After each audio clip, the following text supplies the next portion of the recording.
Usap-usapang remix tayo guys. Ang pagre-remix actually maganda. Lalo pa kung halimbawang sikat yung ating mga nire-remix na kung saan makakuha po talaga tayo ng mga viewers. Pero mag-iingat po kayo dyan. Dahil yung iba, kalimitan, is may mga copyright po yung kanilang mga music. Siyempre, lalong-lalo na, yung iba po kasi ng mga sikat, hindi naman po talaga nagpapamonetize yan. Kung hindi, gusto lang po nila magkaroon sila ng entertaining na page. Nagpo-promote lang sila na kanilang mga product o pinopromote lang nila yung kanilang sarili.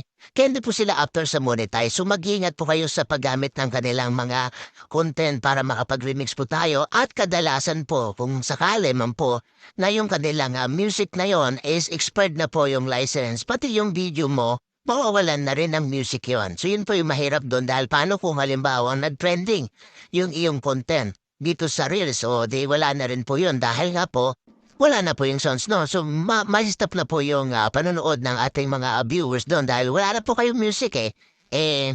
Pero may option naman po kayo na pwede yung palitan yung music na yon. Kaya lang, syempre ang magpapalit nun yung mismong may-ari ng content.